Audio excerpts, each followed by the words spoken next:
Hey, welcome to Women Created and Called Live, the place for women who want to finally conquer your fear of failure so that you can finally follow through with God's plan for your life. This is episode 7, I believe. 7. Yes, episode 7. And we're going to talk today about what if failure were not even a thing. No big deal. It's not even a thing. So last week we talked about what are you afraid of? That whole episode was about how do we discover what our deepest fears are, and then how do we overcome those fears so that we can move forward and not be stuck. So this week we're going to zoom in on one of the most common fears, and that is failure. So many of us are afraid to fail, and it causes us to just not take action at all many times. So that's what we are talking about today. So as we begin this conversation, what I've noticed, including in myself, about failure is that this is one of those things that comes up often, and it's one of those that is really deeply buried in my experience with myself and that I've seen in other people. So sometimes it can take a little bit of digging to really discover that that's what the fear is. It is a fear of failure. And of course, there's lots of different kinds of failure, and we can explore those a little bit. But most of all, we're going to talk about failure in a more general sense and how you can reframe your thoughts about failure so that in your mind, it's not even a thing. So that's what we're diving into today. So the first thing that I want you to think about is to ask yourself what that deep fear is. Like we talked about the fears last week. So because whatever that fear is, trying to avoid failure is trying to protect yourself from whatever that fear is. So ask yourself, what am I protecting myself from? And the next question after you figure out what you're trying to protect yourself from is, what would failure in this area, what would I make that mean about me? Sometimes I mentioned, and I wish I could remember where I had heard this before, but this phrase, we are meaning-making machines. Our brains that's a major function of our brains, is to make sense of the world around us, right? So whatever our circumstances are, our brains are always going to work trying to figure out, what does this mean for me? How does this impact my life? What does this mean for my loved ones too? So when we address this question, if I fail in this area, what am I going to make that mean about me? This can actually create a false identity. Now, I've talked a lot on this show about masks. And masks are when we have a thought distortion or a thought about a circumstance, and it's not actually true. It doesn't represent, especially thoughts about ourselves, it doesn't represent fact, and it doesn't represent who you really are. And when we practice that thought over and over and over and over again, and especially like over years and years, it can create a mask. And then we begin to think that that is who we are. And we forget who we actually are. The woman that God created us to be without the mask. So these practice thoughts can create a false identity. And I like to call this, when we have these masks that we wear around for a long, long time, I call that an identity trap. Because you end up thinking, again, like I said, that is the real you. And sometimes we can feel trapped into that. Like the fear of what would happen if we dropped that mask, if we took it off and we smashed it and we never went back. Sometimes those fears of what would happen then are so real and so big that we just are trapped into continuing to wear that mask. Bad connection there for a second. Is that thought that you're making that failure mean about you something that you are replaying over and over in your head so often? You're practicing that thought so often that it's becoming a mask for you.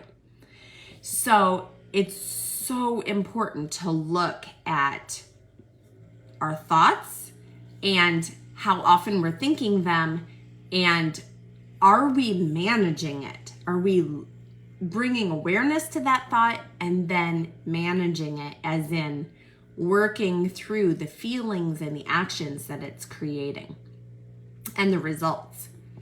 And I feel like I need to move my camera down just a little bit. Sorry about the adjustment. There we go. Okay, so let's keep going. The next point that I wanted to talk about, and I apologize for the noises outside this neighborhood. I swear, everybody is always working on their lawn or hiring somebody to take care of their lawn.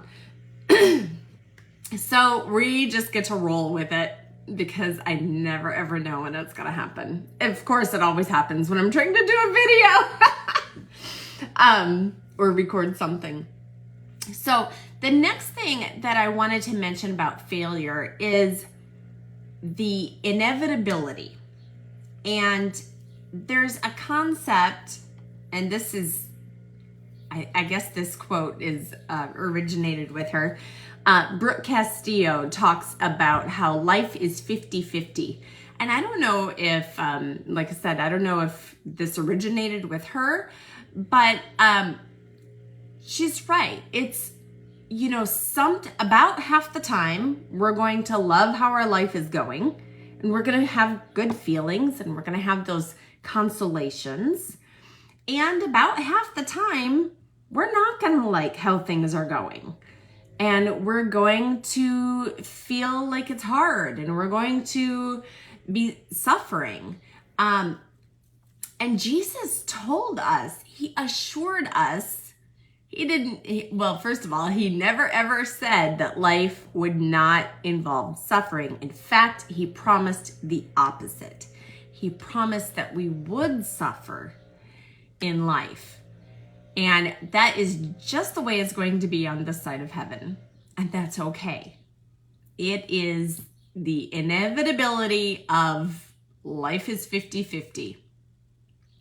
So the thing is that when we have these failings, which can lead to suffering, you get to decide what you're going to do with that. And I had this thought, we can decide if it's going to be a problem or if it's going to be a penance.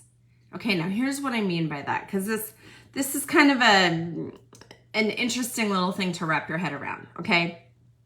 A penance is, well, let me back up just a second. So is it going to be a problem, or is it going to be an opportunity to heal, repent, and begin again? Are you, I use this phrase often, are you staying in the mud, or are you getting up and cleaning off so you can keep going? You get to decide. So a little background with the word penance. I looked this up, and in the Catechism of the Catholic Church, it says that in confession, we make an act of penance as a means of making satisfaction. Sometimes the suggested penance is a concrete gesture to make amends for a particular sin, but at other times, the penance can be something broader, such as a particular act of charity.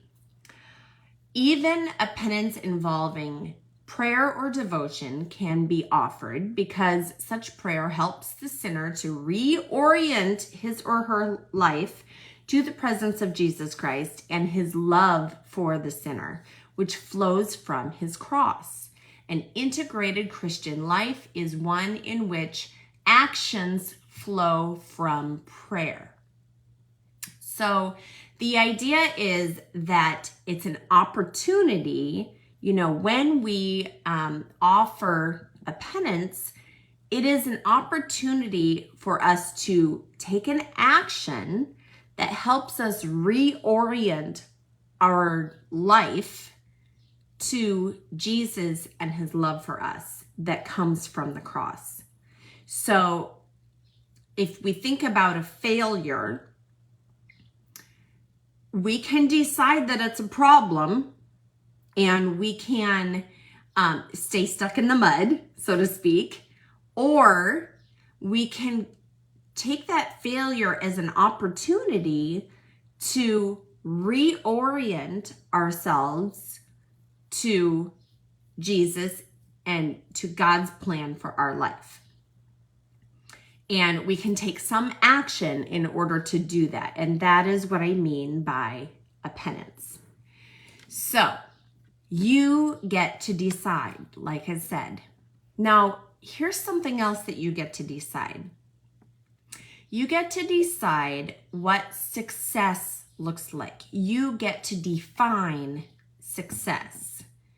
So when you are working toward a goal and you fail at it, okay. What I want you to think about, to sort of reframe, is what if learning equals success? So, like I said, you get to define what success looks like. And here's one option that I would offer to you, is that maybe learning from that failure equals success in that endeavor. And I don't know, in my mind, when I think about that, I just think it's almost like the failure sort of dissolves. When I think that this failure created this opportunity to learn, and that learning equals success from that endeavor. It's almost like the failure didn't happen. To me, that's what happens in my mind. So that is another way to look at it. And so I would offer that to you to ponder that a bit. The next point that I want to talk about when it comes to failure is this idea of the end and the means. So the end can be our intention. So what we intended to happen, what that end goal is, or even a lesser goal that is along the way, on its way to a larger goal. But we have our intention, and then we have the means or the method to get there, to fulfill that and complete that intention.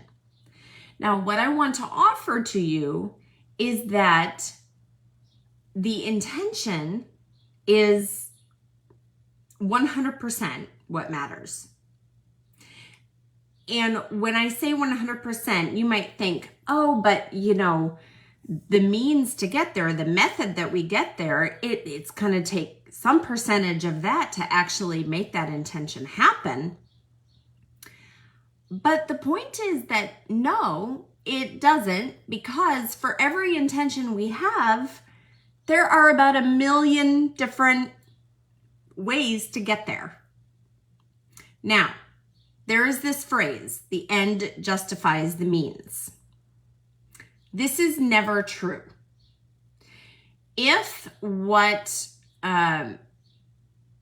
your intention in the end is a good intention, if we're talking morality here, if this is a moral good, but you use immoral methods to achieve that good intention, it does not, the goodness of the intention being completed does not make the immoral actions along the way okay. So I hope that makes sense. So the end does not justify the means. There is no justification in the immoral actions just because the end intention is good. So even though there are 1 million different methods, 1 million different ways to reach that intention, we still get to look at the morality of those means along the way. It's necessary. But really, think about that. If you intend to do something and you think, oh, now I can't do that because this way that I was going to do that isn't going to work, then if you are really committed to that intention, then you get to go to work in your brain and use your wonderful gift of your imagination, and you get to be resourceful and imaginative and creative about how you can still follow through with that intention. Again, with all of the actions along the way still being morally good. So I just think a lot of times we get stuck in that idea that, oh, this way that I was going to do it is not going to work. And so we give up on our intention. And really, if that is the result, if that is what happens, then it means that we get to question how committed we were in the first place to that intention. Because if we're seriously committed, we are willing to try many different methods along the way. Okay, so the next idea around this topic of failure is when we look back on a failure, and this is something that is so much easier to do, especially in hindsight. But when we look back on something that has occurred in the past, and we look at it as a failure, I don't know where I heard this idea, but think about how you can look at that story as if you're telling a story about what happened. And maybe when you are telling this story, maybe you're talking about all of the terrible things that happened, maybe terrible things that happened as a result of this occurrence, down the road. And it can be a very heavy and sad story. Or along with that story, you can feel like a victim. And very likely, most of the time, these stories are our victim stories. I'm thinking of myself as a victim in that situation. So what I would like to challenge you to do is to reframe the story. Retell the story in a way where the circumstance has not changed. What happened, happened. That is a circumstance. And when I say circumstance, it means that it is a fact that would hold up in a court of law. We can see evidence. We can see that this occurred. And what we're going for here is to remember that that circumstance is actually neutral.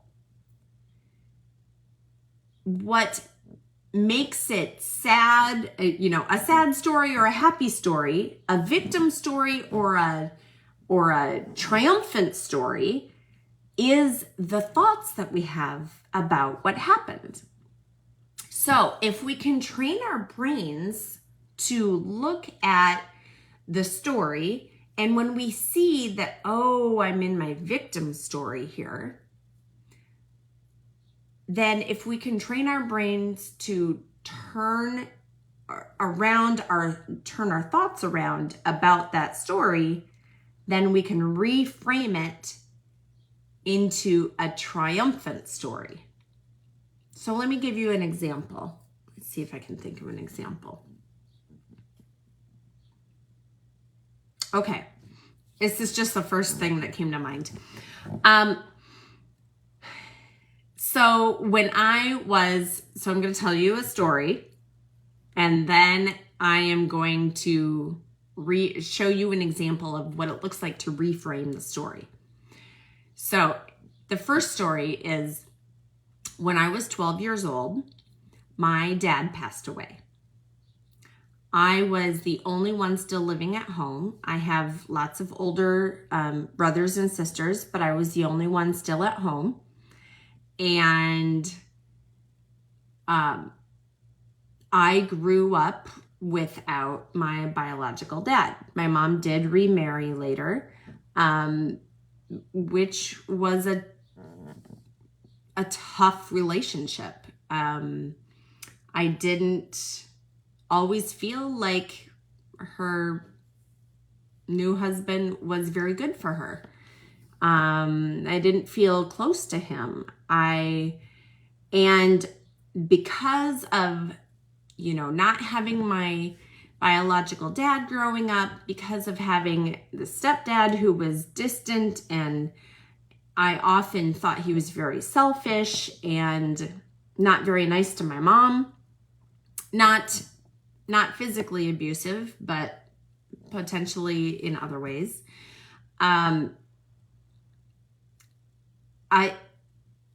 It was a really rough life in my high school years, because of this relationship with my stepdad. And I can't think of it at the moment, but I'm sure there are many instances in my adulthood that can be traced back to that relationship. And I could blame the relationship on lots of other things that have happened to me along the way. Okay, so that's a victim story. Blaming the circumstances, blaming a person. I'm a victim. Poor me, I grew up without my biological dad who loved me so much, and had to live with a stepdad who was a challenge. I'm saying it very nicely. It wasn't all that bad all the time, just sometimes. So that is a victim story. So to reframe that, I can change to different thoughts about that circumstance. So for example, my dad passed away when I was 12. That is the circumstance that is neutral, that stays the same. Notice that. Nothing has changed there, right? Because of, my mom had to support us, and she had to work a lot of hours. She worked multiple jobs sometimes.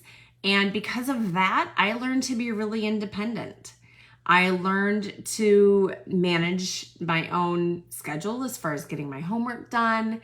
I became very involved in activities at school, so that I would have lots of friends around, and I was using my gifts of really interacting with people. And I think that in those activities, I really had an opportunity to grow in that area.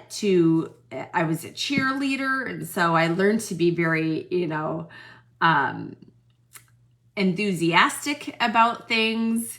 And then when she met my stepdad and got married, I had those activities to support me. And even though I didn't, always love being around my stepdad, there were some really good times. He taught me some interesting, really fun games that we used to play often. There was one that was with dice that he just loved. And we would play that all the time, and we would go camping sometimes. But I had these relationships in my school activities that really helped shape me and form me into the person that I am now. And so that's an example of reframing the story so that it is showing how that circumstance actually supported me instead of created, a situation where I was a victim. So that is what I mean by reframing the story. And again, this is much harder to do when you are still in it. This is so much easier to do in hindsight. But when we're talking about in the context of failure, every time we have a failure, we have an opportunity to look back on it and reframe the story. Another way to say this is that or another way to do this really, is to actually evaluate what happened in a very objective way, and just look at what went well, what didn't go so well, and if I were in that situation again, what would I do differently? So that is another way to take a failure and turn it into an opportunity for growth. And the last point that I wanted to make about failure is, what if we thought of this failure, and this is sort of related to reframing the story like I was just talking about. What if this failure is all part of the plan, more or less? And when I say the plan, I am talking about both my plans and also God's plan for my life. What if this failure is His providence watching out for me and creating this opportunity for me to grow and learn? It's kind of hard to think of it that way sometimes, because it's uncomfortable to think that like I said, sometimes we're suffering. It's uncomfortable to think that my suffering could be for my good, or to think that God would allow this suffering so that something good can come from it.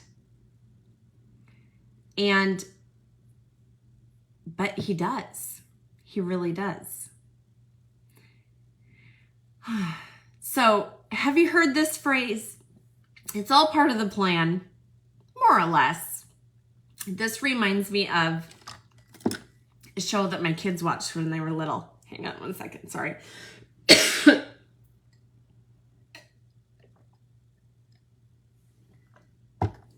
Sorry, just got very dry all of a sudden. So this show is called Special Agent Oso. It's an animated show. I think it's on Disney. And it's this cute special agent bear. And he gets himself into all kinds of sticky situations. And he always says the phrase, it's all part of the plan, more or less. And that is what came to mind when I thought about this concept, that what if our failure is part of the plan?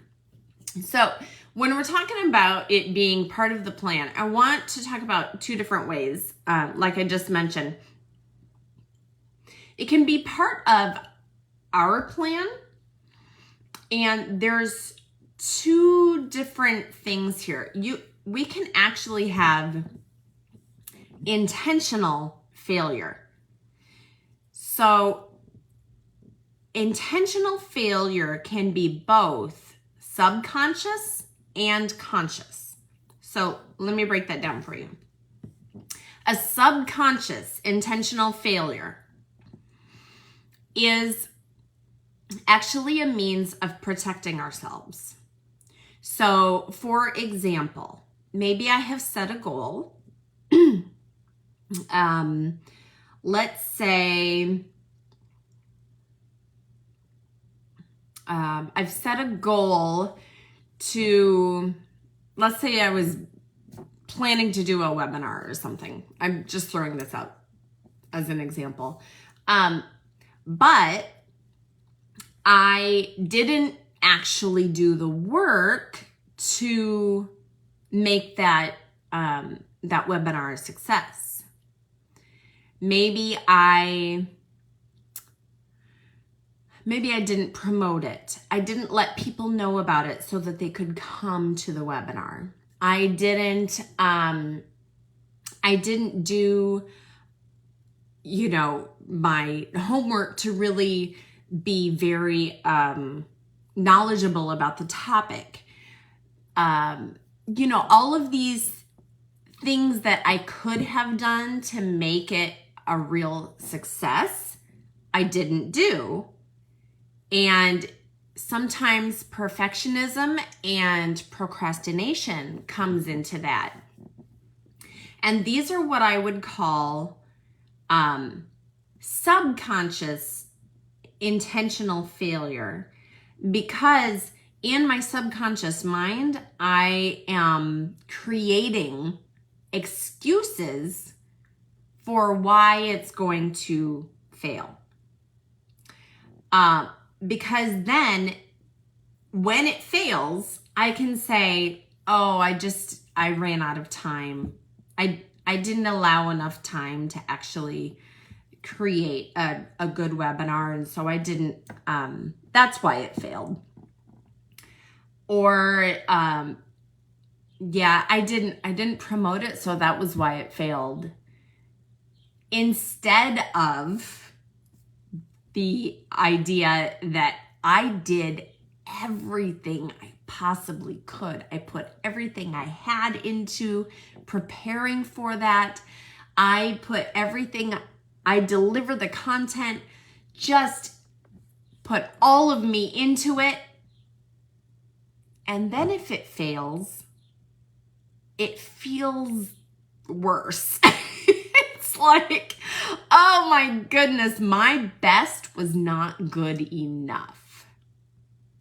So my brain, in wanting to protect myself from being in that situation where my very, very best was not good enough, I intentionally, subconsciously fail. So that's that example. Now, how about intentional failure that is conscious? Now, this is something very, very different. So this would be the kind of thing where I am planning, like let's say I set a really big goal, and along the way I decide what my actions will be to reach that goal, and I know that they're going to be really big actions. Like these are things that I will probably fail at. And I feel a little bit sick just thinking about them. And we're going to talk more about that in just a second. But they're big things and I'm very likely to fail. But I'm going to give it my all and do it anyway. Let's go back to that webinar example. Let's say I do all of the things. I do put my all into the promoting and the preparing and the delivering the content. And I just put all of me into it. And it fails anyway. Well, this is an example of a conscious, intentional fail because I am going after something so big that the likelihood of it failing is much higher. But why would we want to do that? Why would we want to intentionally fail on a conscious level, on purpose, fully aware that we're probably going to fail? I'm going to tell you in just a second, because I am going to share an example of and offer a little challenge to you. So we're going to talk about that intentional conscious fail. Okay. And also I mentioned, what if our failure is part of God's plan? So this happens often. In fact, this is one of those opportunities to reframe your story about your failure. When we do that evaluation of the failure and we look at what worked, what didn't work, what we can do differently, we can also ask, and I feel like I skipped something here. Oh, I did. But this is a perfect place to bring it up. So we can ask the question, how is this failure for my good? Maybe I didn't skip it. Maybe I did mention this. But how can this experience be for my good?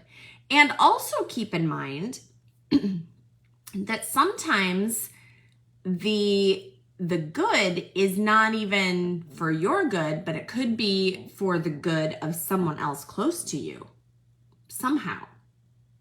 So these are opportunities, I would say, just like I talk about looking for grace in the moment, these are one of those times. Look for the grace in that moment. Where is the gift in this failure? And very often you will discover it when you do that kind of evaluation of what went really well, what didn't go so well, and what can I do differently next time? That what can I do differently next time is an opportunity to ask for the Holy Spirit to give you the graces to do better next time. Now, this might sound a bit familiar if you are familiar with St. Ignatius and his examen prayer. This is a practice that a lot of people do at the end of the day, and this is the basic idea of that. You look back at your day and you look at, okay, what went well? when you're looking at what went well, where are the moments that I saw God's grace at work in my life today? Where did I see God show up? And then look at, okay, what didn't go so well? Where were the moments where I fell into the mud? And what did I do when I did that? Did I get up? Did I get cleaned up? Did I keep going and try again? Or did I stay in the mud a bit longer than maybe was the best thing? Where are the moments where I fell? And then what can I do differently tomorrow? What can I do tomorrow to make it a better day? Are there places where I fell where a relationship was damaged? What can I do to repair those relationships? What can I do to make amends with someone that I hurt? Or a place where I made a mistake. What can I do to make amends and try and make up for that mistake? So this is where that evaluation comes in, and it is so, so helpful for taking something that was a failure and turning it into that learning, and therefore making it not even a thing. Failure's not a thing, because you're turning it into a success. And again, in doing those evaluations, ask God to give you the grace to do better next time. And He will. Okay, so I have a little challenge for you. And I was talking a minute ago about that intentional, consciously choosing intentional failure. So over Christmas break, I was listening to some podcasts, and I actually created a list, which I called 22 times in 2022. So what this list is 22 times that I'm going to try to fail this year. And I decided for me to split it into two categories and make it 11 times in business and 11 times in my personal and family life. So I would love to encourage you to make such a list, make a similar kind of list. And here is how you go about it. First, you're going to ask yourself, you're going to create a vision for yourself. And by doing that, what I mean is you're asking yourself, what do I really want? And sometimes it's really helpful to imagine yourself 1 year from now, maybe 5 years from now. What do I want my life to look like? Because sometimes that question can be a little bit hard. And also in this step, I have found it very, very helpful to really get to the root of what I want, is to do this exercise called 7 Layers Deep. It comes from Dean Graziosi is who I heard this from. So you start out asking yourself, what do I want? And then you ask, why is that important? And then whatever that answer is, you ask again, why is that important? And you ask again, why is that important? And you go 7 layers deep to get to the root of what you really want, and you know then why that is so important to you. Now, I have to warn you that right around 5 layers deep It's going to get really challenging, because then you're beginning to really get to the real reason, the real why you want to have that goal. But challenge yourself to go 7 layers deep on that. I did this recently with something that I knew I had this goal already. I had already decided that it was a good thing to do, but I was having trouble actually completing it. I was having trouble following through. So, that's something that we talk about on this podcast. How can we follow through with God's plan for our lives? This is a fantastic exercise for that. Because if you have already decided and made a choice that you're going to set a goal and you're having trouble actually doing it, ask yourself these questions, okay? So if this is what I want, why is it important? And then ask again and again and again. And I actually did this exercise. I think I ended up going like 8 layers deep. But I got to the root of why doing this thing was really important to me. And wouldn't you know it, after it taking probably 3 or 4 weeks at least, where I was not making very good progress on that goal, I had it done in 1, maybe 2 days. I got it done just like that. So I can't tell you how great this exercise is. Please do it. Okay, so my challenge for you is to start with that. You're asking yourself, what do I really want? And you're asking yourself 7 times, why is that important? This is very often, it's called your big why, right?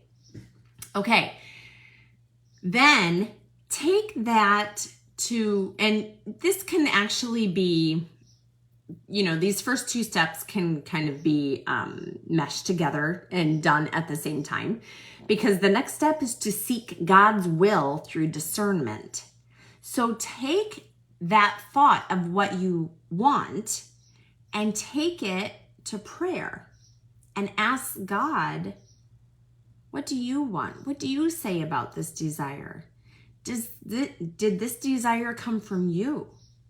Or is it, are my reasons for it worldly reasons? Or do I want this because it will glorify you? So take that desire to prayer and talk it out with God. If you are able, I highly encourage doing this in front of the Blessed Sacrament. It is, at a Catholic church. It is so powerful. And take something to write with, with you, because to have that written down is, again, very, very powerful. Okay, so the next step is to make a list of all of the ways that you might fail on the way to that goal. All of the ways that you might fail on the way to that goal. So,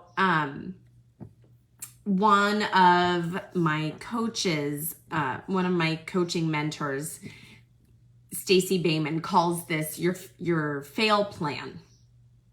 Maybe massive fail plan.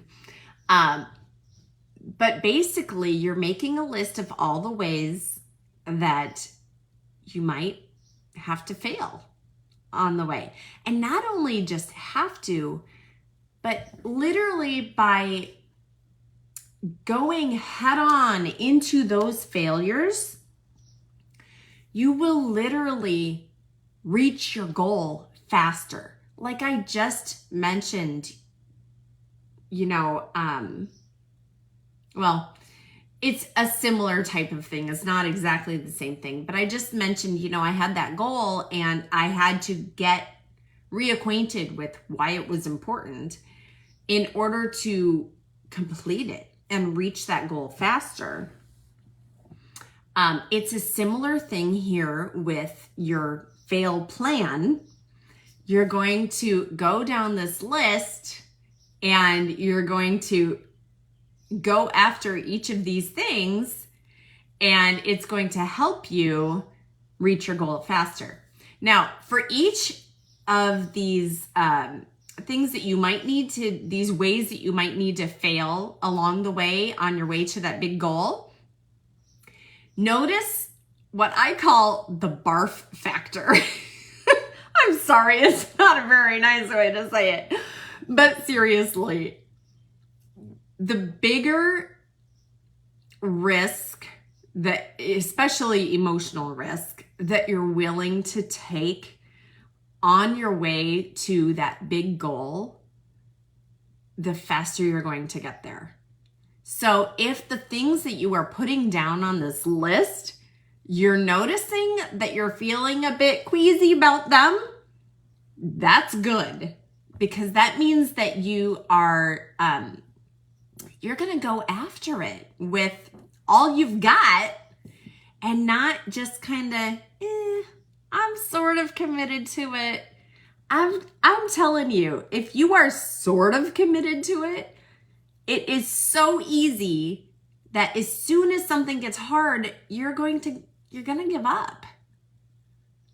But if you are committed and willing to risk feeling all of the stuff, feeling the rejection, feeling embarrassment, feeling all of the emotions that come up along the way when you're going after something, if you're willing to risk all of those things and feel a bit queasy about them, that end goal is going to come so much faster. So, like I said, you're going to make this list and you're going to take action on them one by one. And that is key too. Make sure that you are focusing on just one at a time. And really, like I said, go all in on it. So that's my challenge to you. My list was 22 times in 2022. For you, if you're thinking of one big goal, come up with at least 10. At least 10 ways to fail. Maybe more. Maybe you want to do 22 like I did. But yeah, come up with your big fail plan. And if you would like guidance on this, maybe you're having a little trouble wrapping your head around what you really want in your life. Or you're having trouble thinking of, what it looks like to be willing to risk failing. And you're trying to think of what are the things along the way that I might need to fail at on my way to that goal. If you would like support with your big fail plan or with your big goal, or really digging deep into why that is so important to you, send me a private message on social media or drop a comment with this episode and I will reach out to you and let's chat about how I can support you as you work toward your goals and how I can help you get there faster. Also, I want to remind you, in case you didn't hear last week's episode, I now have a free ebook available for you. And I will make sure that the link is in the description of this episode. And the ebook is a guide to overcoming your fears. So this will support you with all kinds of different fears. No matter what your biggest fears are, this guide will help you walk through a process so that you can process those fears and not stay stuck in fear. And instead, you can move forward toward God's plan for your life and finally follow through. So make sure that you get yours. It is completely free, and I really hope that it serves you. And if you did download yours already and you are loving it, or even if you're not, please let me know. If you have, you can leave a comment with this episode. You can send me an email at beth@womencreatedandcalled.com. Yeah, and make sure that you get yours. So that's about it for this week. Until next week, I pray that you will look for God's grace in every moment of every day. And know that with that grace and the gifts that God has already given you when you were created, you have every single thing that you need to do His will in every moment of every day. And until next week, God bless you and all those that you love. Bye.